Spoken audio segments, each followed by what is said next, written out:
Have you ever noticed how many beautiful churches dot the landscape in Canada? As a student preparing to be a Redemptorist over several years, I have traveled the country a few times, and the many outstanding church buildings that I would see really made an impression. Each with their own style and architecture. Each with their own design and decoration. Yet apart from the typical church architecture that aids in the celebration of daily and Sunday Eucharist, one typical common element seems to unite many churches that I have visited. The presence of Mary and the icon of our Mother of Perpetual Help. For over 135 years, the people of God in Canada have journeyed with Mary under the title of our Mother of Perpetual Help, as she has accompanied us in our journey of faith. In 1866, when Pope Pius IX gave us, the Redemptorists, the instruction, "Make her known throughout the world," this beautiful icon has accompanied us everywhere.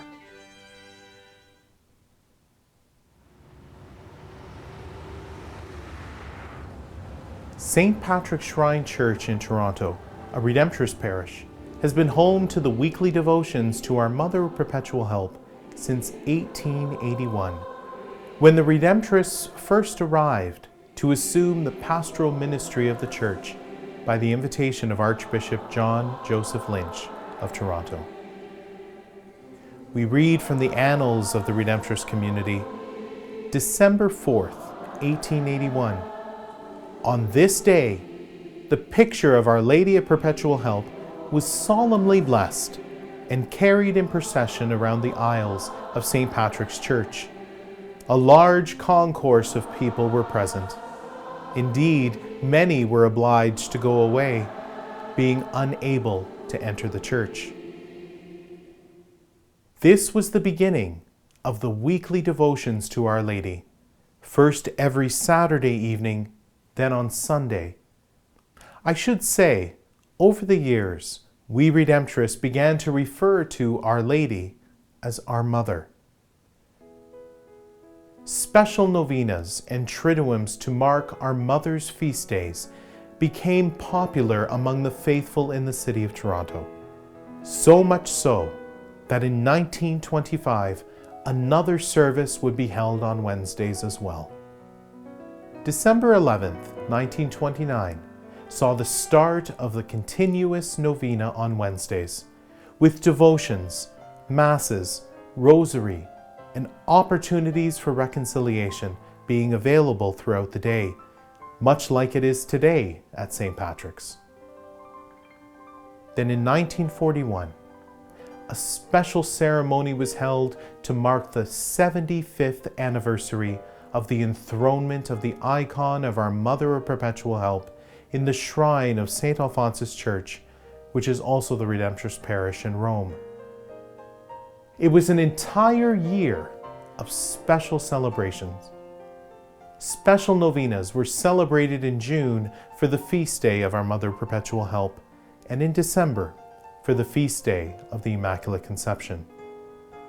From June 13th to 22nd, Father Dan Eamon, a Redemptorist priest, preached the novena at St. Patrick's.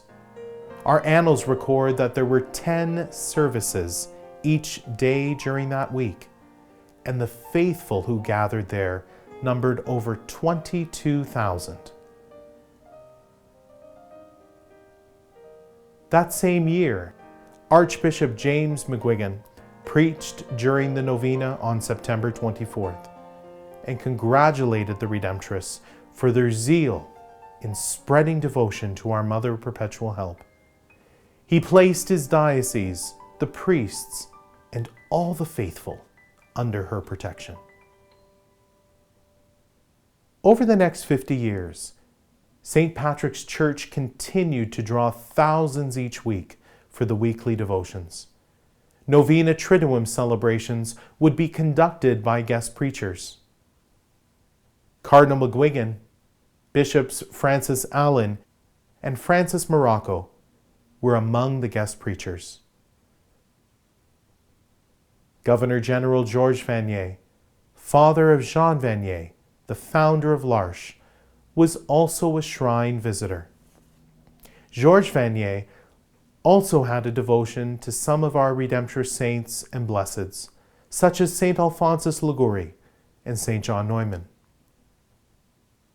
As the devotions were being celebrated throughout Canada, St. Patrick's in Toronto began to be known as the National Shrine because of its long history of devotions to Mary.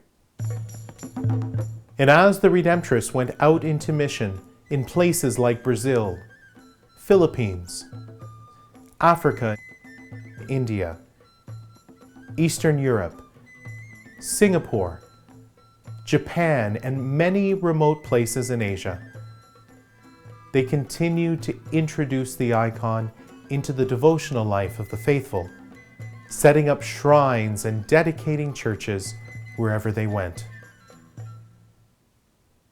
We often say that while the Redemptorists went everywhere in the world bringing the icon of our Mother with them, here at St. Patrick's, the world has come to us. St. Patrick's today is the spiritual home to many cultures and ethnicities coming to us over the century. Pilgrims have come to Toronto to find not only a new life, but also to seek out the shrine of our Mother of Perpetual Help at St. Patrick's in order to continue their devotions from their lives in their home country. In 2004, the shrine was restored to its present design, along with the restoration of the entire church. The beauty and simplicity of the church now continues to draw pilgrims each week to our 6 masses dedicated to our Mother of Perpetual Help, and to the activity of parish life and outreach to the community at large.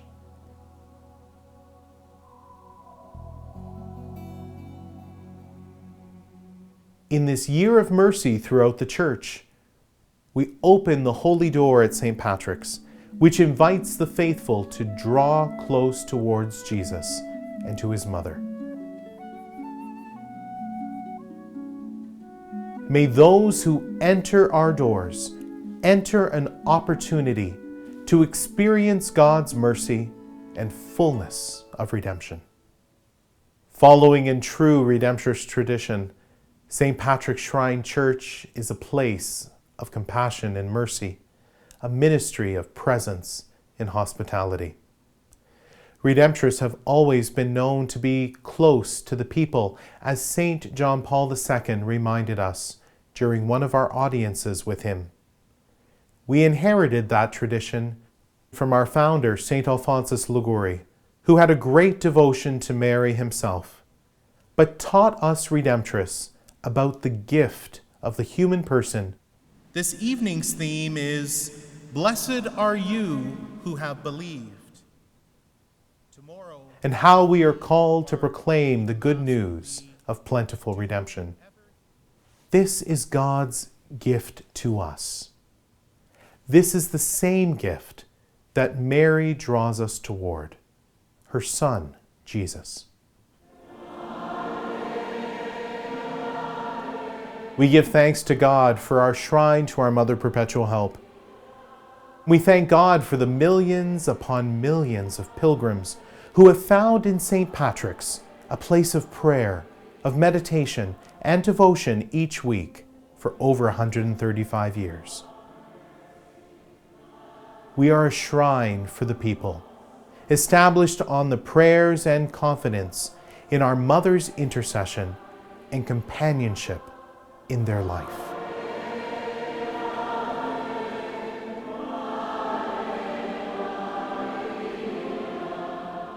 As we are celebrating the 150th anniversary of the Redemptorist mission to make her known throughout the world, given to us by Pope Pius IX, we know that this year is a special year of Jubilee for the faithful devoted to Mary, and it is an invitation to others to join us.